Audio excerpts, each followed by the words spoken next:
தற்போது கிடைத்துள்ள அண்மை செய்தி. தமிழ்நாட்டில் தொழிலாளர்களுக்கு பாதுகாப்பு இல்லை என திமுக அரசு மீது எதிர்க்கட்சித் தலைவர் எடப்பாடி பழனிசாமி குற்றச்சாட்டை முன்வைத்திருக்கிறார். அண்மை செய்தியாக பார்த்துக் கொண்டிருக்கிறோம். காக்கலூர் ஆவின் பால் பண்ணையில் கன்வேயர் பெல்ட்டில் சிக்கி உயிரிழந்த பெண் ஊழியரின் குடும்பத்தினருக்கு இபிஎஸ் இரங்கல் தெரிவித்த நிலையில் இந்த குற்றச்சாட்டை முன்வைத்திருக்கிறார்.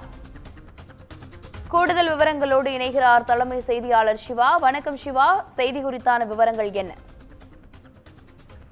சாரா, தமிழ்நாட்டில் தொழிலாளர்களுக்கு எவ்வித பாதுகாப்பும் இல்லை என்ற ஒரு குற்றச்சாட்டை அதிமுகவினுடைய பொதுச் செயலாளர் எடப்பாடி பழனிசாமி முன்வைத்திருக்கிறார். இது தொடர்பாக எக்ஸ் வலைதள பக்கத்தில் அவர் பதிவிட்டிருக்கக்கூடிய பதிவில், திருவள்ளூர் மாவட்டம் காக்கலூரில் இருக்கக்கூடிய ஆவின் பால் பண்ணையில் பணிபுரிந்து வந்த உமாராணி என்ற பெண் ஊழியர் கன்வேயர் பெல்ட்டில் துணி தலைமுடி சிக்கியதால் பரிதாபமாக உயிரிழந்தார் என்ற செய்தி கேட்டு அதிர்ச்சி அடைந்தேன் என்று அவர் குறிப்பிட்டிருக்கிறார்.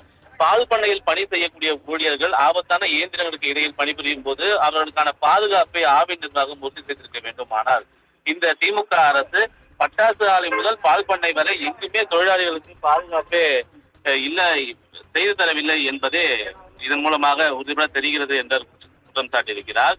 பாலில் ஒரு முடி கூட உதிரக்கூடாது என்பதே ஆவின் நிறுவனத்தினுடைய பாதுகாப்பு நெறிமுறையாக இருக்கும் போது முறையான பாதுகாப்பு வசதிகளை இந்த அரசு ஏற்படுத்தி தராதனுடைய விளைவுதான் இன்றைக்கு ஒரு பெண் தொழிலாளி தலைமுடி சிக்கி உயிரிழந்திருக்கக்கூடிய ஒரு சூழல் ஏற்பட்டிருக்கிறது என்று குற்றம் சாட்டியிருக்கக்கூடிய அவர் பாதுகாப்பு விவகாரத்தில் மெத்தன போக்குடன் செயல்படக்கூடிய அரசுக்கு தன்னுடைய கண்டனத்தையும் பதிவு செய்திருக்கிறார். எனவே தொழிலாளர்களுக்கு உரிய பாதுகாப்பு வசதிகளை ஏற்படுத்தி தர வேண்டும் என்றும் இந்த அரசை வலியுறுத்துவதாக அவர் தன்னுடைய எக்ஸ் வலைதள பக்கத்தில் குறிப்பிட்டிருக்கிறார். சாரா,